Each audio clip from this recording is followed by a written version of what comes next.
Ayun. So, good evening guys. Ngayon po ay April 29, 2025. So, malapit na naman. May bakasyon yata tayo. May 1, di ba?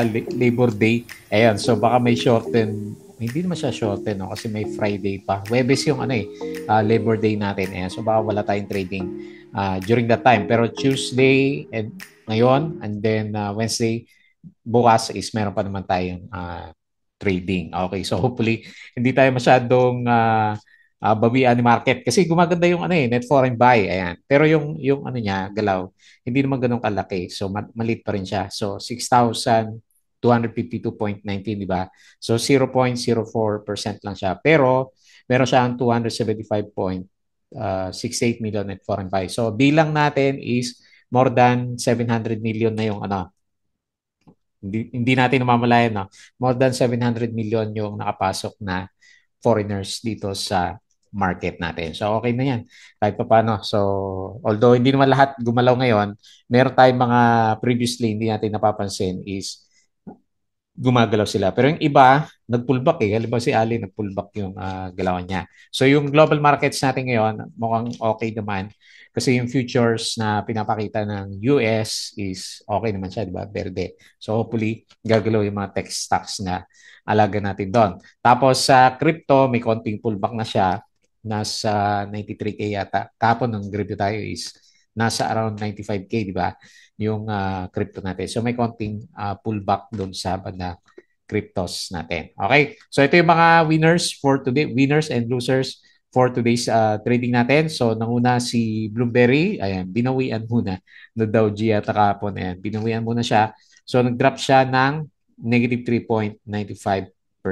So naghanap siya ng baka fill the gap muna to. So meron siyang 37.17 million net foreign sale. Pero malaki pa rin yung volume niya, nasa around 200 million pa rin siya. So tignan natin kung meron yung kasunod bukas. And then si Plus, ayan, dahil nag-drop si Bloom, ito naman si Plus umakyat. So on the way siya ulit para sa breakout. Hopefully matuloy yung breakout natin dito kay Plus. 2.63% yung ating next blue chip. At meron siyang 31.84 million net foreign buy. So maganda yung pinapakita. Tapos si URC, so Pure Gold URC, ayan, gumalaw na, di ba? So meron siyang 248.47 million net foreign buy. So first time na nakita natin na nagkaroon siya ng ganyan kalaki ulit na net foreign buy. Hopefully ano yung reversal. 5.22% or nag-spike na kasi, no? Kaya binomba na si URC natin. Ito si Ali. So nakikita natin nag-net foreign buy ng mga previous days pero ngayon nag-drop siya. So 3.01% drop and 55.23 million net foreign sell. Tapos si PNB, ito maganda yung halos breakout na to, no? Halos mag-breakout na rin siya. Nag-up siya ng 4.75% and meron siya 1.21 million net foreign buy. Tapos si PHA, sinama natin kasi hindi natin napapansin, nag-drop pala siya ng 8.41%. So siya yung pinakamalakas yung drop na may volume sa market naman natin. Okay? So good vibes pa rin kahit na may mga bumabagsak na big caps na. Si Bloom, si ICT, si Ali. Pero okay lang yan kasi meron tayong nakikita na pondo ng foreigners dito sa market naman natin. And hopefully so bago magbakasyon is matuloy yung breakout natin doon sa 6,300 level natin. Hirap na hirap siya na pitikin dito sa area natin na to. Okay. So disclaimer pa rin guys sa mga bago sa channel natin, as usual, yung ating review is for education purposes lang po yan. So wag mong gagamitin to as a reason para mag-buy, mag-sell or hold ng stocks. Meron po kasing risk na involved sa market. Due diligence lang po ako ng stocks yung gusto mong bilhin. And follow mo ako dito sa ating Palabra Trader na YouTube channel. Subscribe ka lang para updated ka sa mga reviews natin, good times or bad times. Or kung gusto mo, join ka po dito sa trading group naman natin. Okay? So yung mga nakasubscribe, maraming salamat po. So kahit pa paano, nagwa 1K na ulit yung views. Hirap na hirap, no? So check mo na lang yan ulit, yung ating mga trending stocks, company reviews, mga sample trades sa market. Wala kasi tayo masyadong mga bagong vlogs na magawa kasi sideways lang naman si Philippine Stock Exchange natin. Basic indicators, Technical analysis, fundamentals yung mga risk management, check na lang. Note ka na lang dyan. And then yung ating mga learning sa market, PSE, stock market studies naman. Di natin makita mamayag pag si mining stocks natin. Kanina nagtitrending na naman si na Apex pero hindi naman masyadong gumagalaw yung kanilang mga price action. And then follow mo ko dito sa ating Flopy Trader. Crypto ko to para sa mga cryptos. Ayan, so may bago tayong upload dito. EcoWash Real World On-Chain. Ayan, so review lang naman yan. So pwede mong i-check yan. Tapos sa social media, dito sa Facebook account na Fluffy Trader, follow mo lang po. Or dito sa Facebook page. Bodega Peak, yung mga articles natin sa local market and sa Twitter, meron na yata tayong summary. Magbabago ng pangalan si CHP natin. Ayan. Okay. So, net foreign buy pa rin. Good vibes pa rin tayo. Ayan. So 275.68 million net foreign buy pero tinamaan si properties at saka si services sector. So property dahil kay Alian, no? Nag-drop siya ng 3% kasi. So negative 1.42% and services negative 1.65%. Umakit pala yung mining 0.85%. Pero panalo is yung ating industrial nag-up siya ng 1.77%. Okay? So, ayan, si CMEX, magbabago na ng pangalan. Kasi yung hindi natuloy yung tender offer eh. Pero si Fero, hindi rin, no? Hindi rin natuloy si Fero na ano kaya yung price action niya. Umakit kanina eh. So, Concrete na yung magiging pangalan niya, Concrete Holdings Philippines. Hopefully makatulong yan sa kanyang price action naman. Okay. So, winners natin is mas maliit kumpara sa losers. Basi Pure Gold, bumagsak pala. Pero extended na kasi Pure Gold din eh. So Pure Gold nag-drop 4.36, Bloomberry minus 3.95, Ali minus 3%, ICT minus 2.78%. Tapos winners, URC na mayagpag 5 mga groceries nga no, URC 5.22 maliban dito kasi tumaas na si Pure Gold eh. Monde di ba mga groceries din 4.17%, Meralco breakout parang breakout ulit to. 3.83%, BDO 3.34, GGS 0.95%. Okay? So ito yung galawan ng ating mga big caps. Foreign funds bought BDO, CBC, Metrobank, PNB, Meralco, Manila Water, SUP, SPNC, GSMI, hindi tuloy yung breakout ni SPNC.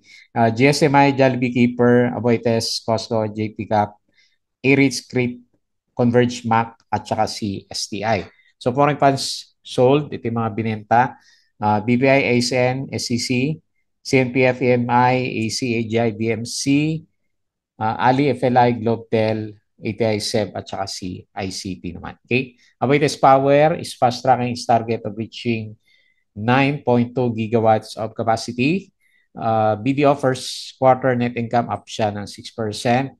Meralco core earnings forecast despite meet forecast. PNB, ito beat estimates yan.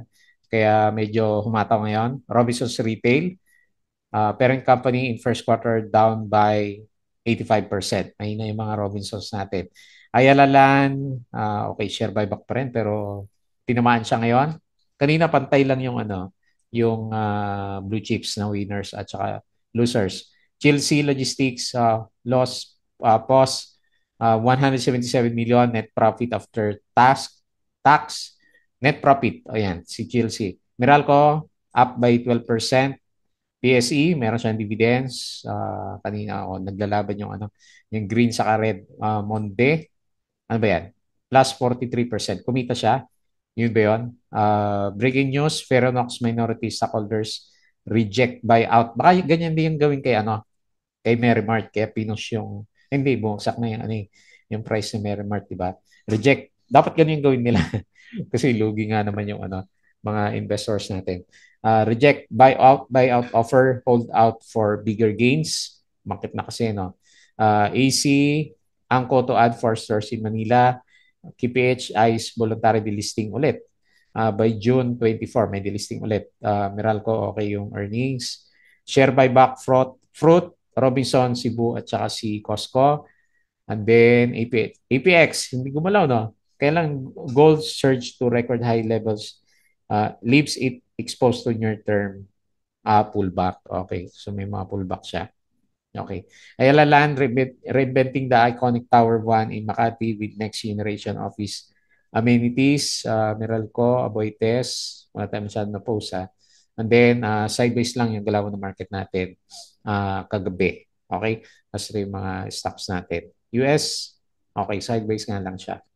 Ayan. Okay? So yun po yung ating mga balita. Konti lang kasi wala namang masyadong galawan sa mga big caps natin. Okay. So patalastas ulit yung ating Patreon channel, yung mga gusto ng guides sa trading po sa Philippine markets. Sali lang po kayo dito.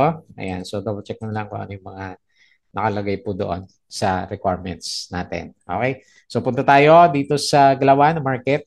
May holiday pala tayo na isang araw. Ayan. So Labor Day kahit dito is holiday din siya. Holiday din siya. Ayan, nag-announce na yung company namin.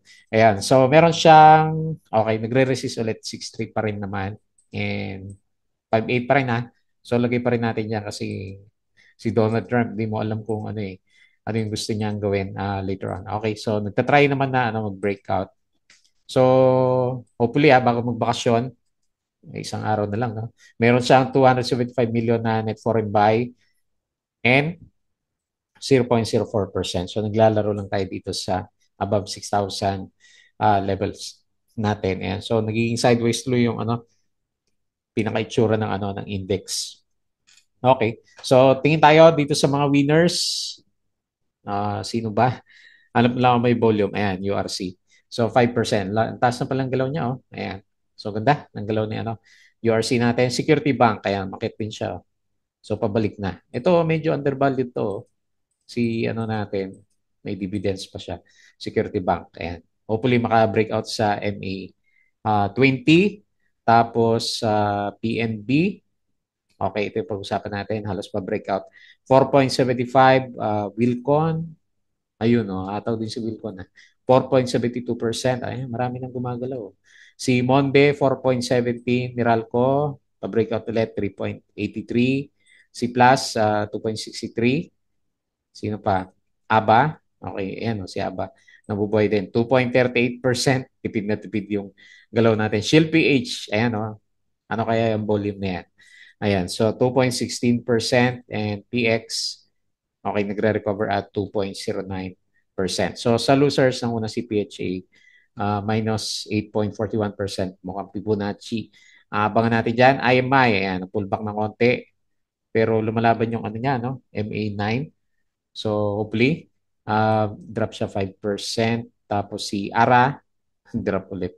Minus 4.55%. Ano kaya to? Nag-aantay ng tagatulak. Blueberry, ayan, pullback muna, minus 3.95%. And si Ali is minus 3.01%. Okay? So, ayan, babasahin natin yan. Mamaya, so tingin tayo dito sa global markets. Mga okay naman yung pinapakita na direction niya.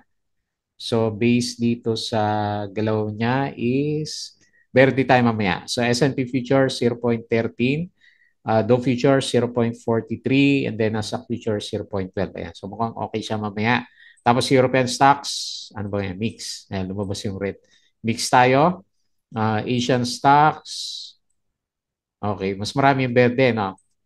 Ayan, mas marami yung verde sa Asian markets. Maganda pa rin, no? Kahit pa paano yung galaw sa Asian markets. Kalmado na siya. Tapos dito sa crypto, ay bumalik na pala siya, 95 na. Ay 93K yung tingin ko kanina eh. Pero mapula, no? May mga namumula dito. Ayan, si Shiba namumula. Pero mataas si Bitcoin pa rin. Ayan. So 95K pa rin. Ethereum 183. Si XRP 2.29. BNB 600. Ito si Sol nag-drop 149. Okay? So mix. Mix yung galawan dyan. So tingin tayo ulit dito. And balik tayo dito sa trending stocks. Unahin natin si Blueberry. So palakihan natin ng konti, yung late ng chart natin, okay, nauntog nga siya. So, nag-up siya, gap up, tapos yun, nag-profit taking na siya kaagad. Ayan. So, baba ka muna dito muna yung support natin dito sa may gap area. Baka kailangan i-retest muna to. Pero yun nga, sabi sa niya, malakas pa rin yung volume niya. Nasa 218 million. Pero mukhang magre-retest tayo dito sa around 3.2 peso level kasi meron siyang 37.17 million net foreign sell and drop nga siya na bearish yung dalawang candle eh. Inverted doji at saka na-excite masyado no? At saka yung ating bearish engulfing candle. Ayan. So yan muna yung pinaka-range natin sa kanya which is pares lang naman dito sa bandang kaliwa. So naglilin muna ako ng retest. Retest muna siguro para makita natin kung malakas siya and then saka siya mag-form ng flag formation dito sa area na to. So medyo deciding factor kung ano yung candle na igagalaw niya bukas. Pero siguro kung sakali man, sakali lang magkaroon siya ng pullback, okay, optimistic pa rin tayo kahit papaano kay Bloomberry kasi big news yung ano, di ba? So hindi naman natin alam kung gaano kalaki yung impact nung ano niya, speculations natin sa pagpasok niya sa e-games. Pero nakita kasi natin yung ano, yung success na nangyari kay Bingo, kay Plus natin nung mawala yung mga Pogos natin. Ayan. So, kaya naglilin din ako kahit may pullback siguro to. Kaya niyang ibalik later on. Ayan. So, nagkaroon tayo ng prediction dito kay Blueberry. Ayan. So, hopefully, matuloy yan para sa mga holders natin sa kanya. Next, wala tayo ibang news eh. Next, si Plus. Ayan. So, baka siso tong dalawa na to. Pero kung sakaling nagsisiso siya, mukhang nangunguna na si Plus natin kasi pa-breakout na siya. Although parang breakout na siya kung dito mo titignan sa bandang kaliwa niya, parang breakout na rin siya eh. So dito naman, nagtatry siya mag-breakout dito sa around 40 pesos. Good sign pag ano, matuloy yung breakout natin yan kasi ang nangyari sa kanya, parang nakita ko kay Converge eh. So nagsa-sideways siya dito and then saka natin makita yung breakout. Baka inantay na ito yung ano, yung good news sa, kung meron siyang good news sa earnings. Kasi tataas sa mga earnings niya eh. Yun yung na naging catalyst para itulak ng ating mga traders. Ayan. So bullish na bullish pa rin. Kasi yung majority ng RSI is nandito sa bandang taas, di ba? Tapos medyo clear side yung ano, reversal ng MACD. Hopefully ma-breakout natin to. So siguro bumalik tayo sa ano, 80% na gain kasi nag 70% siya dito nung nag-drop dito ng nakaraan. Okay? So congrats. Hold lang, hodl lang. Ayan.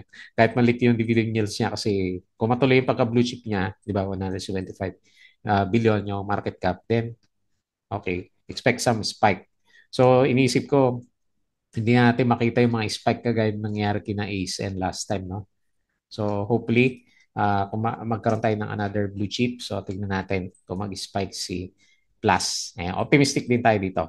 Lalo na may mga net foreign buy na pumapasok sa kanya 31.84 million. Okay, next, URC, may fever sa ano grocery ang ano Philippine markets natin. So si Pure Gold hindi makasama dito sa ano pero pullback na. Pero tignan mo na natin ta kasi yung galaw niya is sumabot na siya na more than 20%.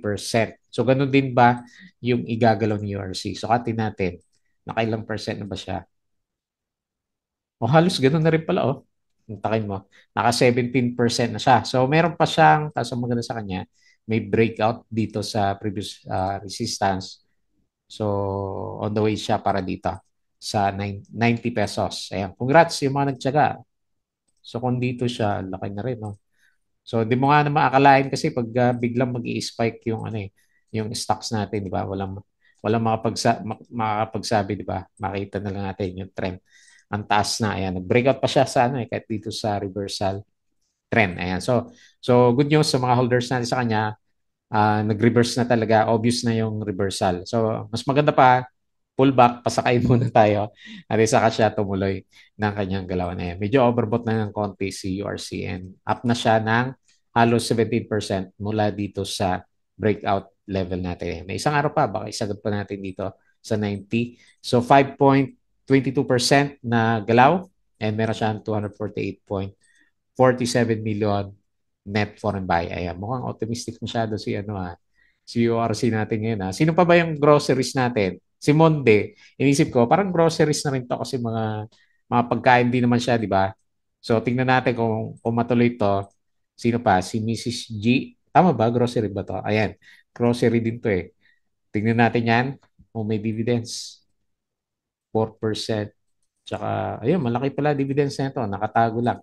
Yung isa si Costco, ito yung nauna yata eh, si Costco eh. Ayan So, umakit na rin siya last time. Ayan, may trend pala tayo ng ano eh, ng groceries. Ayan, tingnan natin si Mrs. G for the coming few days naman. Ayan, wala akong hawak nandiyan lang ako kay Plus natin at saka yung isang mining na inantay ko na pumitik. Ayan. So, hopefully, dire-diretso si URC. Next, Yalalan, yung paborito natin na properties. Nauntog. Kapon nauntog na siya. So, andin tinuloy niya ngayon. Ba, parang false yung breakout niya sa Pero pa rin naman, higher low pa rin naman siya. So, tingnan natin kung may retest tayo bukas sa 23.6 no, dito sa MA20. Okay lang yan, basta mag-rebound lang siya. Kasi okay naman yung punda niya eh. 80%. Eh. Ayaw lang talaga sa kanya ng mga traders natin. So, negative 3% and 55.23 million net foreign sell. So, nauntog tayo dito. So, meron tayong maliit na range. Ayan.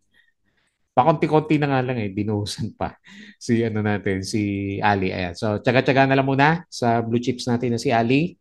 Ito si PNB, medyo maganda yung galaw natin sa kanya. Okay. Ang lakas din ng niya, no? Nag-retest lang sa support, oh, tapos diretso na naman siya sa kanyang parabolic na galaw. Ganda ng galaw din ni PNB, oh. 4% dividends pa. 17% annual earnings. So, on the way na siya para mag-breakout ulit dito. So, nag-form siya ng retest sa support. Ito yung pinaka-trend natin sa kanya. Pwede yatang guhitan. Ayan. Yun. So, meron siyang guhit dito. So, hopefully matuloy siya hanggang dito sa 55. Yun yung prediction niya eh. Ganda din, no? 52 weeks ay malapit na. So, nag-up siya 4.75%. And then, meron siyang 1.21 million net foreign buy. Ayan. So, bullish. Super bullish si Hindi lang si Plus. Hindi lang natin napapansin, no? Pero bullish na bullish din itong si PNB natin. Ayan. So, tapos nag-start pang mag-reverse ulit yung direction ng MACD. And then, lastly, si PHA. Nawalan yata ng gana sa mga penny stocks yung mga traders natin. So, ayaw na sa kanya. Siguro masasabi ko na lang dito sa kanya yung Fibonacci levels natin. So kasi ito yung yung mga falling knife na style. So nag-bounce naman siya kanina. Tingnan natin kung okay, baka mag-retest dito kasi big red candle pa rin naman yung yung galaw natin kay PHA 0.382. Best case scenario kung medyo mahina talaga, bounce retest dito sa 0.1856. Ayan. Kung hindi pupuntahan ng mga traders natin, medyo mahina yung volume niya eh. Okay? So, tingnan natin. First time na magre-retry ulit na mag-retest yung RSI 50 level natin. Bumalik ko na yung MACD formation and medyo malakas 8.41%. Baka meron pa, no? Baka parang galawang ara. Tingnan natin kung ganyan yung galaw ni PHA for the coming few days naman. Okay? So, yun na lang muna yung ating review. Blue chips. Ang tagal na nating sideways. Nainit na ako sa blue chips natin since February. Pero mas okay na kaysa downtrend, di ba? Yung mga big caps natin. Tapos, ang nangyari lang, merong mga isolated stocks na biglang pumipitik. So, ang hirap na mahuliin kapag nag 10% ka agad sa umaga. Tapos, next day, another 10%. And then, saka naman babawian for the third day. Parang yung nangyari kay Blueberry natin. Okay, so tingnan natin, may isang araw pa tayo, holiday, and then balik tayo ng Friday sa trading pa. So bago tayo close, please don't forget to subscribe dito sa ating Club Trader na YouTube channel. Join ka lang sa group guys kung gusto mo ng guide. Crypto ko to, follow mo na po ako dito. Ayan, meron tayong upload kanina. Tapos Facebook account, Facebook page, Bodega Peak, Twitter, and Patreon sa mga gusto ng guide. Sali lang po kayo dito. Okay, so yun lang. Maraming salamat. Kita ulit tayo bukas.